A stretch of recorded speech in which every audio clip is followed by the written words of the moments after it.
I want to start this interior tour with the boat completely stripped so that you can see that the liner is in really good condition and is for the most part unmodified, aside from little details like a few screws for a book and magazine rack and a few screws for the organizers over here. The next thing you'll notice is that the hatch covers are much upgraded from the originals. This is sealed and stained marine grade plywood, which is far superior to the original covers used on the boat when it was new. And since we're here, I'd like to show you what's underneath each of them. Over here to port, on the left, underneath this cover, we have the starter / house 1 battery. We have, let's see if I can get this, the emergency battery, which is used to start the engine in case both house batteries are dead. It also includes the fenders, dock lines, GPS cover, and flares that are included with the boat. Underneath the next cover, we have the battery charger, which runs off of shore power and is and does charge all 3 batteries. In addition, we also have, let's see if I can get a light on this here, a 700 watt inverter for running small electronics while out at sea. Underneath this next cover here, we have, well, that's the vent for the ballast tank that you see right there. And then this here is the refrigerator / house number 2 battery. That there is also the cover for the battery switch panel, which can be locked in order to keep children or anyone else from changing settings. These 2 covers here that are screwed down contain the foam flotation material that this sticker tells you not to remove. This is what makes the boat unsinkable in the event that it was damaged. Underneath this cover here, we have the flexible 26-gallon freshwater tank, in addition to the electric water pump and strainer for the water pump there. And then there's nothing of significance underneath this floor hatch here, underneath the dinette. And then underneath this panel here is where we have the refrigerator freezer that runs off both 12 volt when at sea and 110 AC shore power when ashore. And as I mentioned, this can be used as a refrigerator or a freezer, unfortunately not both, just depending on what setting, how high you turn that dial to. So, now that you've seen that, I say let's take a tour again with the boat furnished, and I'm going to snap my fingers and the boat will be furnished. There we go, that looks better. Alright, now continuing the tour, the first thing I want to bring to your attention is the Berber carpet that is installed under the dinette and forward as well as aft here. And I have also included 2 brand new pieces for the next owner for the high traffic areas on the boat. Okay, starting here, we've got the circuit breaker for the shore power that's outside. I'll cover that in the exterior video. And this powers the refrigerator, the battery charger, as well as the electrical outlet that's here for use when at the dock. Next to that, we've got the dual fuse panels, switch panels for all of the accessories, as well as the VHF ship-to-shore radio. Next to that, you can see some hooks mounted to the ceiling. That's great for storing clothes, jackets, what have you.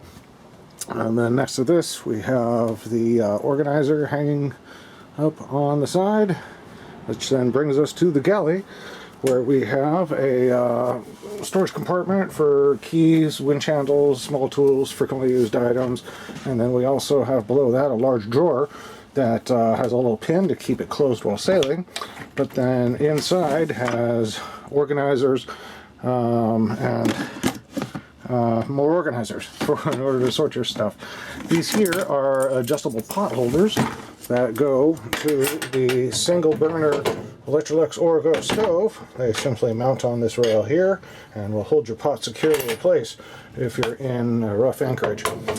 Next to that, we have a very deep stainless steel sink with on-demand faucet, and this at the bottom here is a combination strainer slash stopper. Just simply screw it in to the sink and you've plugged it that way. We've got an airline style soap dispenser that doesn't move whether the dock or at sea, but of course the bottle is removable for refilling and cleaning.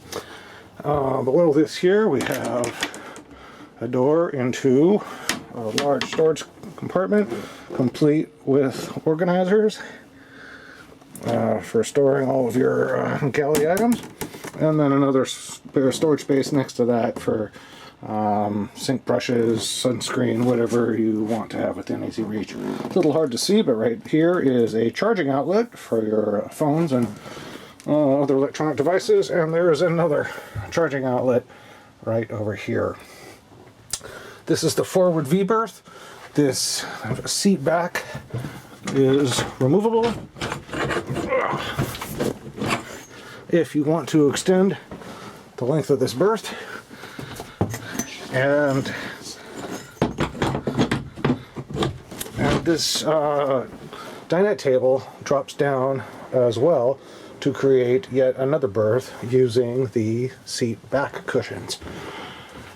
We have a magazine book rack over here, and then below this here we have the volt and amp meter, and then of course our battery selector switch between house 1, house 2, starter and refrigerator batteries, and then we have 2 fire extinguishers for safety. Next to that is the head, the fully enclosed head, as you can see, with a mirror on the door, a upgraded toilet with an electric flush, and once again another on-demand sink, soap dispenser, and then over here we've got a net for the shelf to keep your items in place, organizers for your toiletries, a teak toilet paper cover or holder, and then we've got more storage for bathroom items down below. We have dry deck flooring in here, so if anything spills you won't step in it. And we also have another hook for hanging wet items in the bathroom here. This is a combination white-red light, which is great for the day as well as for preserving your night vision at night. And that's the head. This here, I typically kept a queen size Tempur-Pedic memory foam mattress topper on top of these cushions here, and that made for a very comfortable bed.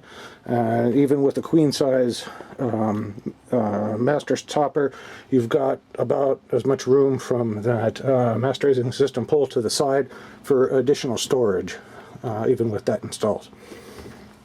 We have the refinished companionway steps, and I also wanted to show off the lighting on board, in addition to the house lights, which is one here and another one over here, which of course are individually switched on and off. I also installed xenon lights, also with original switches. We've got one over the sink and stove and the galley. We've got one over this bench seat as a nice reading light. We've got one over each dinette place setting, and then we also have one over the refrigerator. And we have the ship's bell. No ship is complete without a bell. All aboard!